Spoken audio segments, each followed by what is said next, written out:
मेरा नाम ओमा है। मेरी उम्र 19 साल है और इसी भरी जवानी में 12वीं क्लास में थी। उस समय मैं जीन्स पहनती थी। गोरा बदन, थोड़ी सी मोटी, हाइट 5.4 फीट थी और टाइट जीन्स में इतनी खूबसूरत लगती थी कि सबको मेरी ओर खींच लेती थी। मेरे स्कूल में मुझसे सुंदर और कोई भी लड़की नहीं थी। मुझे बहुत से लड़कों ने प्रपोज किया था, लेकिन मुझे एक भी लड़का पसंद नहीं आया। एक बार मेरे स्कूल के टीचर ने कहा कि कल सभी को पिकनिक के लिए ले जाया जाएगा, तो कल सुबह 7 बजे जल्दी जल्दी सभी बच्चे तैयार होकर आ जाना। मैंने सर से कहा, सर कहाँ पर जाएंगे पिकनिक के लिए? सर ने तभी कहा, बेटा यहाँ से 20 किलोमीटर की दूरी पे एक जंगल है और साथ ही लंबी लंबी पहाड़ें भी है। मैंने सर से कहा, चलो ठीक है, कल आ जाएंगे हम उसी समय। मैं बहुत खुश थी क्योंकि मुझे घूमने का बहुत शौक था। आज तभी हमारे टीचर कहते हैं कि बेटा सभी लोग अपने परिवार वालों से पहले परमिशन लेकर आना। हम सब ने कहा ठीक है सर। उसके बाद स्कूल की छुट्टी हो जाती है और बाद में अपने घर चली गई। मेरा घर स्कूल से करीब लगभग 2 किलोमीटर की दूरी पर था और मैं स्कूटी से स्कूल में जाती थी। घर जाते ही मैं फ्रेश होकर कपड़े चेंज करके मम्मी के पास गई। मम्मी उसे समय किचन में खाना बनाने की तैयारी कर रही थी। मैंने कहा, मम्मी मैं आपको एक अच्छी बात बताऊं? मेरी मम्मी ने कहा, हाँ बताओ ओमा, उसमें क्या पूछने वाली बात है? मैंने मम्मी से धीरे धीरे कहा, मम्मी वो कल सर हमें पिकनिक के लिए ले जा रहे हैं, तो कह रहे थे कि घर वालों से परमिशन लेकर आना। मम्मी पिकनिक का नाम सुनकर थोड़ा सा सोच में पड़ गई, लेकिन उसने कहा ठीक है चले जाना, लेकिन अपना ख्याल रखना। मैंने कहा, मम्मी मैं अब बड़ी हो चुकी हूँ, अब मैं अपना ख्याल खुद भी रख सकती हूँ। तभी मेरी माँ कहती है, मुझे पता है तू कितनी बड़ी हो गई है, रोटी बनाते तो आती नहीं, कहकर मम्मी ने मुझे ताना मारा। मैंने मम्मी से कहा, मम्मी छोड़ो ना, मैं अपना सामान पैक करने जा रही हूँ, कहकर मैं अपने रूम में सामान पैक करने के लिए आ गई। मैंने सारा सामान पैक कर लिया था और मम्मी ने खाना बना दिया था, तो मैंने सोचा कि खाना खाकर सो जाऊंगी क्योंकि जल्दी भी उठना है। मेरे परिवार में 4 लोग रहते थे। एक मेरा भाई, मम्मी पापा और मैं, कुल मिलाकर छोटा सा परिवार था। मेरे भाई की शादी इसी साल होने वाली थी, लेकिन अच्छी सी लड़की नहीं मिल रही थी और वह खेतों का काम संभालते हैं।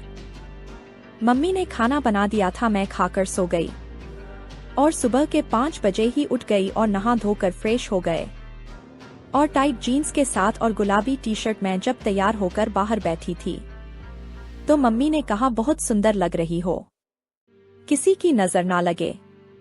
पिकनिक के लिए हम बस से जाने वाले थे, इसलिए मैंने भैया को कहा, भैया मुझे स्कूल में छोड़ दो, क्योंकि बस से जाना था और 5 दिन के बाद लौटने वाले थे। हम घर वापस भैया मुझे छोड़ने के लिए स्कूल तक आते हैं। सारे लड़के मुझे देखते ही रह जाते हैं।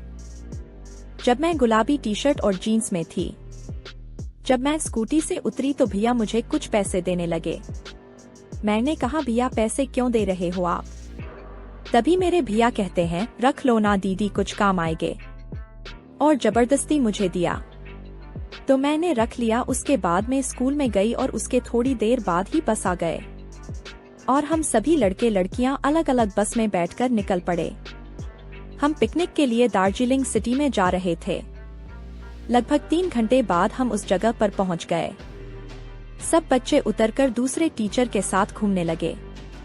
मुझे सर बहुत अच्छे लगते थे, इसलिए मैं सर के साथ अकेली थी, मेरे साथ कोई नहीं था।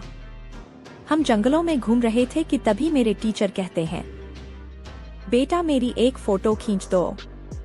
वह मुझे अकेले में ले जाते हैं, क्योंकि उनको सभी के सामने फोटो खिंचवाना अच्छा नहीं लगता था।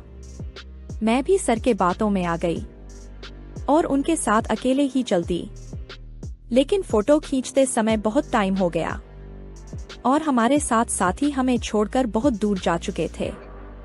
हमें दिखाई भी नहीं दे रहे थे। जंगल इतना घना था कि वहां पर नेटवर्क भी नहीं मिलता था। कॉल हमने किया लेकिन कॉल भी नहीं लगा। उसके बाद हम थककर एक पत्थर पर बैठ गए, दोनों एक साथ। तभी सर मेरी नजरों में नजरें मिलाकर कहता है, बेटा तुम टाइट जीन्स में बहुत अच्छी लगती हो कहकर मेरी तारीफें करने लगा। मेरा सर लगभग 30 वर्ष का था और मैं कच्ची कली, और उसके बाद मुझे कहने लगा, आपका बॉयफ्रेंड है क्या?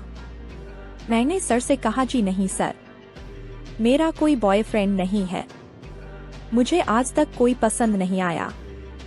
मुझे कर के साथ बात करने में शर्म आ रही थी, लेकिन अकेले में हमें कोई नहीं देख रहा था, इसलिए मैंने कह दिया। तभी सर कहता कि क्या तुम्हें बॉयफ्रेंड चाहिए? मैं भी अब कुछ ज्यादा ही बढ़ने लग गई थी। सर की बातों में आकर मैंने कहा, हाँ चाहिए। मेरे सर का नाम उदीप था। तभी धीरे से सर मेरे कानों के पास कहते हैं, क्या आपके लिए मैं बेहतर हूँ? सर ने अपनी ओर इशारा करते हुए कहा। मैं समझ गई कि सर क्या चाह रहे हैं।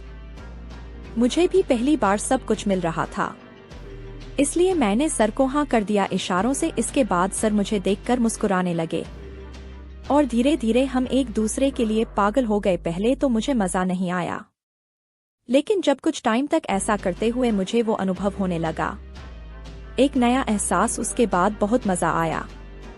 सर ने कहा, कैसा लगा? आज मैंने सर से कहा, बहुत बढ़िया।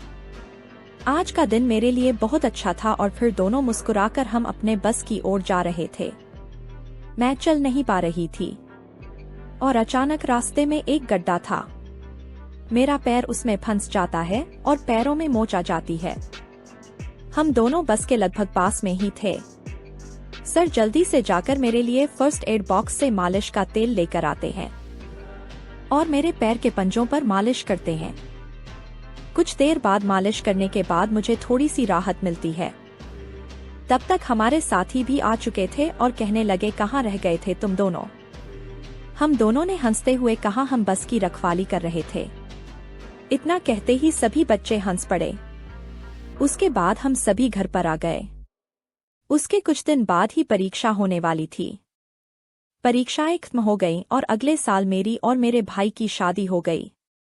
अब जब भी मेरी सर से मुलाकात होती है तो सर मुझे देखकर मुस्कुराहट देते हैं। दोस्तों, अगर जरा सा भी वीडियो अच्छा लगा तो वीडियो को लाइक करें और हमारे चैनल को सब्सक्राइब कर ले। धन्यवाद।